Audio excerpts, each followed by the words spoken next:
اور یہ تو قرآن کہہ رہا ہے، وہ اللہ کا رسول جو ساری امت کے لیے روتا روتا روتا دنیا سے اٹھ گیا، اور ایسا رویا کہ کوئی نبی نہ رویا، ایسا تڑپا کہ کوئی نبی نہ تڑپا، کہ اللہ کو ہزاروں دفعہ تسلیاں دینے کے لیے جبریل بھیجنا پڑا، قرآن بھیجنا پڑا کہ آپ اتنا غم کیوں کرتے ہیں، آپ اتنا کیوں روتے ہیں۔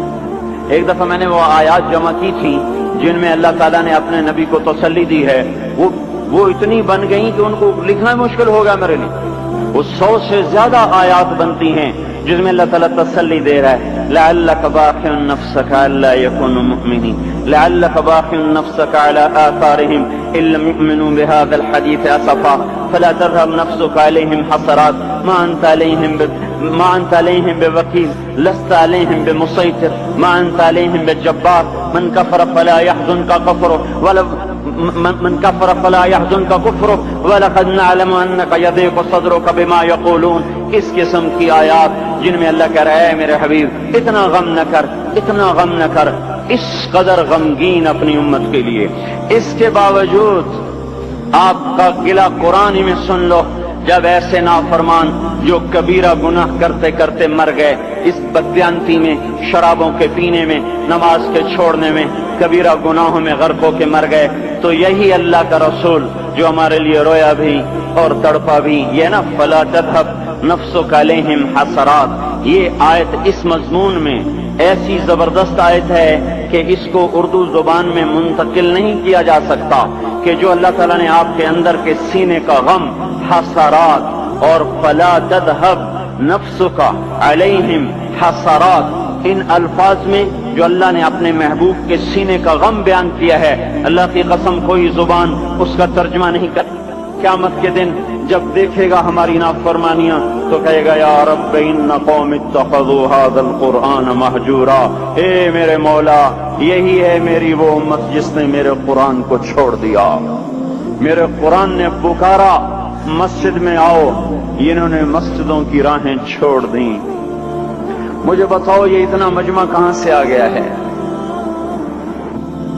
یہ اس میں سے 1/3 باہر سے آیا ہوگا، یہ 2/3 تو سارا گلستان کالونی کا ہے۔ ان کے قدم باقی 5 نمازوں میں کیوں نہیں اٹھتے؟ یہ کہاں چلے جاتے ہیں؟ کیا یہ اللہ کی دھرتی پہ 8 دن نہیں رہتے؟ کیا یہ صرف 8ویں دن اللہ کا رزق کھاتے ہیں؟ کیا یہ صرف 8ویں دن اللہ کا پانی پیتے ہیں؟ کیا یہ صرف 8ویں دن اللہ کی ہوا کے تنو تن اپنے پھیپھڑوں میں لے جاتے ہیں؟ کیا یہ صرف 8ویں دن اللہ کے دیے نور سے دیکھتے ہیں؟ کیا یہ صرف 8ویں دن اپنے کانوں سے سنتے ہیں؟ کیا یہ صرف 8ویں دن اپنے جسم کی نعمتوں سے فائدہ اٹھاتے ہیں؟ کیا یہ صرف 8ویں دن سورج کی روشنی سے نفع اٹھاتے ہیں؟ کیا یہ صرف 8ویں دن تاروں کی جھلملاہٹ سے نفع اٹھاتے ہیں؟ کیا یہ صرف 8ویں دن اپنے بیوی بچوں کے ساتھ بیٹھتے ہیں؟ اس پتھر دل کو کیا ہوا؟ کیوں نہیں اس کے دروازے پہ دستک پہنچتی؟ یہ کیوں ویران ہو گئے؟ ایسے تو پتھر بھی سخت نہیں۔ عطا اللہ شاہ بخاری کہا کرتے تھے، اے ہندوستان والو تمہیں اتنا قرآن سنایا کہ میں سر کو سناتا تو صبا بن جاتی، میں پتھروں کو سناتا تو موم ہو جاتے، میں دریاؤں کو سناتا تو طوفان تھم جاتے، اور میں موجوں کو سناتا تو ان کی طغیانی رک جاتی۔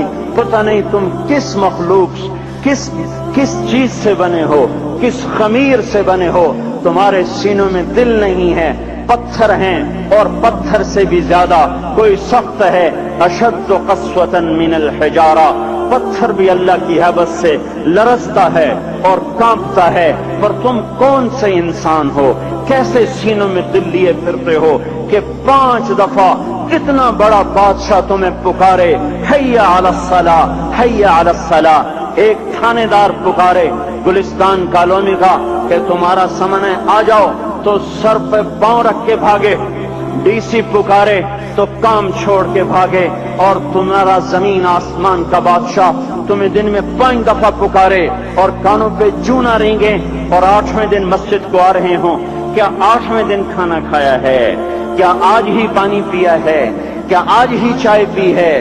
یہ ایسی جفا اپنے آپ سے کرتے، شیطان سے کرتے، ملک و مال سے کرتے، اپنی دکانوں سے کرتے، یہ بے وفائی اللہ سے کیوں کی ہوئی ہے؟